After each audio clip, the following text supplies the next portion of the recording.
নমস্কার বন্ধুরা, দেখুন আজকে পাবদা মাছ নিয়ে এসছে। এই পাবদা মাছ দই পাবদা রান্না করি। কীভাবে রান্না করি আপনারা দেখতে থাকুন। আমি প্রথমেই একটা মশলা তৈরি করে নিচ্ছি। প্রথমে আমি নিচ্ছি দই।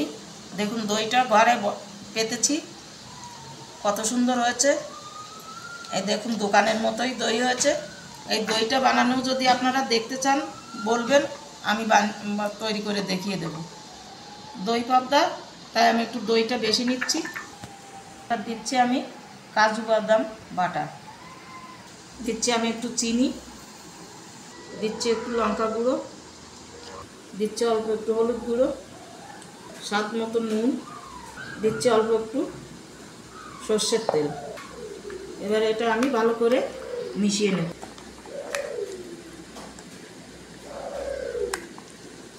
দেখুন আমার ফেটানো হয়ে গেছে। এবার দিচ্ছি আমি একটু শুকনো খোলা, একটু জিরে ভেজে গুঁড়ো করে নিয়েছি, সেই গুঁড়ো আর একটু গুঁড়ো আমি রেখে দিচ্ছি, পরে দেব। আমি মাছে একটু নুন হলুদ মেখে নেব। দিচ্ছি নুন, হলুদ, দিচ্ছি একটু সর্ষের তেল। এবার আমি ভালো করে নুন হলুদটা মেখে নিচ্ছি। আমি গ্যাসে কড়াইটা বসিয়ে দিয়ে মাছের তেল নুন হলুদ মেখেছি, এদিকে কড়াই গরম হয়ে গেছে। আমি দিয়ে দিচ্ছি তেল। তেল গরম হয়ে গেছে, আমি মাছ দিয়ে দিচ্ছি।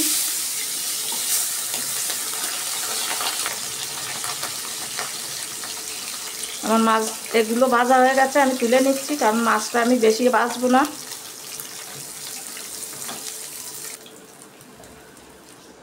এই মাছ ভাজা তেলের মধ্যে আমি ফোড়নে দিচ্ছি দুটো সাদা জিরে। দেখুন বৌমা গাছ থেকে দুটো লঙ্কা তুলে নিয়ে এসছে, এই লঙ্কায় ভীষণ ঝাল। আমি দিয়ে দিচ্ছি একটু জল। এবার আমি যে মশলাটা বানিয়েছিলাম সেই মশলাটা এর মধ্যে দিয়ে দিচ্ছি।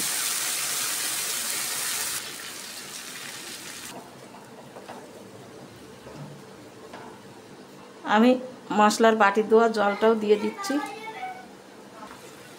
জলটা ফুটে উঠেছে, এবার আমি মাছগুলো এর মধ্যে দিয়ে দিচ্ছি।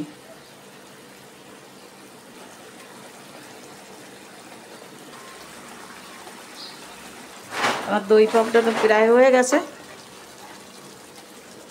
আমি দিয়ে দিচ্ছি এখন আরেকটু সেই শুকনো খোলা ভেজে রাখা সেই জিরের গুঁড়োটা। আমার হয়ে গেছে, আর ফোটানো লাগবে না। আমি গ্যাসটা অফ করে দিলাম। এই রান্নাটাও যেভাবে রান্না করলাম এইভাবে আপনারা রান্না করে খেয়ে দেখবেন, খুব ভালো লাগে। গরম ভাতে তো খুবই ভালো লাগে। ভালো লাগলে আমাকে একটু জানাবেন। আমি গ্যাসটা অফ করে দিলাম।